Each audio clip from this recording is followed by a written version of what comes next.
Eh, Good morning, hello everybody. My talk is about nonlinear system identification.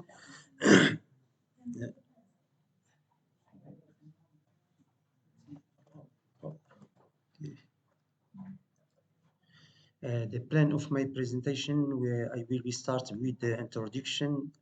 Then I will be discuss the problem statements and the system identification method. I discuss an example simulation. I conclude by some conclusion. Uh, the most of works on system identification have been focused on on Hammerstein systems.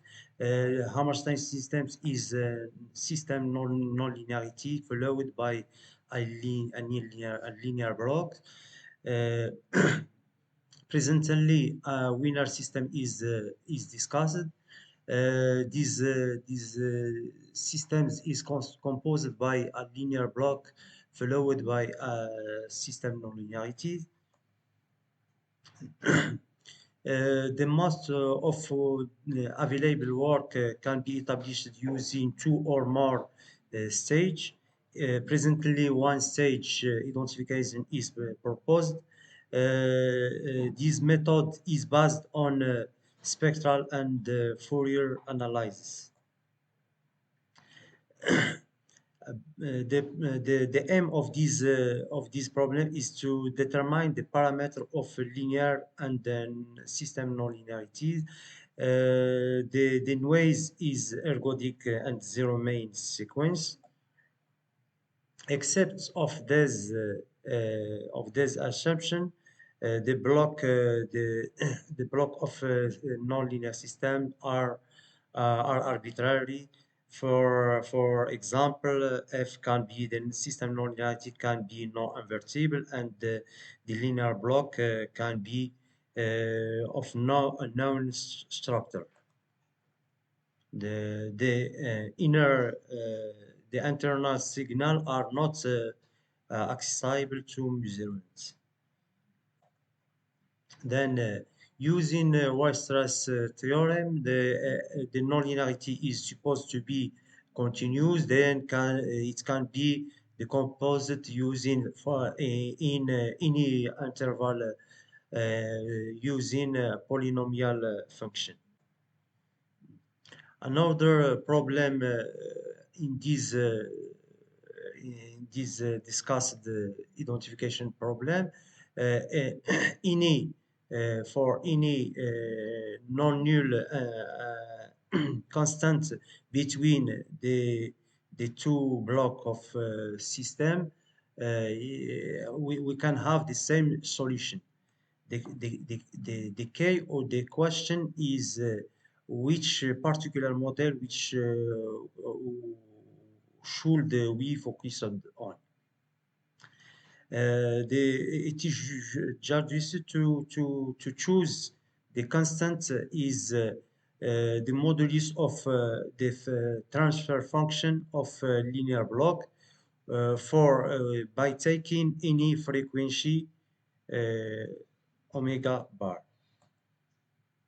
Then, without loss of generality, the transfer function of linear block for omega bar is equal to unity.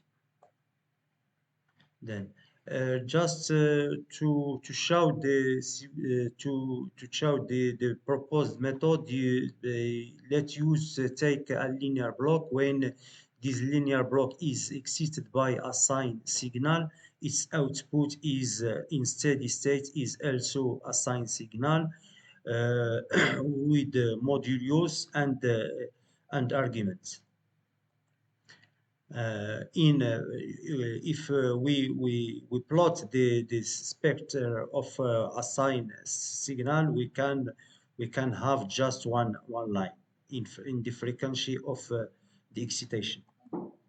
For a nonlinear block, when a nonlinear block is excited by a sine signal, where the output of the nonlinear block can be decomposed using the composition polynomial as well by linearizing the power of the sign part.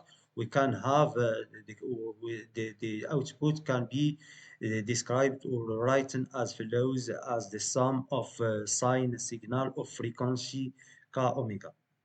Then by plotting the spectrum of the output, we can measure the amplitude and the arguments. And just an example for a nonlinear block, we can have the line, the amplitude. We can measure or estimate the amplitude of the component of frequency. And, for the winner system, when the winner system is exceeded by a sine signal, the internal signal is not accessible to measurement, is also sine signal. The output, the omega t is also not accessible to measurement, can be described using polynomial as this can be rewritten as this expression by linearizing the power of sine parts. We can according to the power is even or odd, the output can be rewritten as follows. Then it is very difficult to determine the known parameter using one experiment. We have some known parameter are the coefficient of the polynomial and the modulus and the argument of linear block. We should repeat this experiment using several multiple frequency. Then this system is existed using multiple of the initial frequency. Then until we can have sufficient measurements or sufficient equation, then no. An example of simulation, let's take this example where the linear block is given as follows and the nonlinearity is polynomial. We have three known here, and for any frequency we have two known of the linear block. Then when the system is exceeded by a sine signal, and the inner signal of course is not accessible to measurement, just to show that when the linear block is exceeded by a sine, its output is also a sine signal. Then the output system is given by several lines. The lines we give, we can determine the power of the nonlinearity. Then using filtering the following filter, we can determine the estimate the internal omega t. Then by using for another frequency, we can determine enough equation and to estimate the known of the parameter. To conclude, we have determined an accurate identification method using one stage is for winner systems. The linear part is considered non-parametric and of totally known structure. The linear and nonlinear block can be separated without any further hypothesis, and the estimate algorithm is based upon frequency method. Thank you for your attention.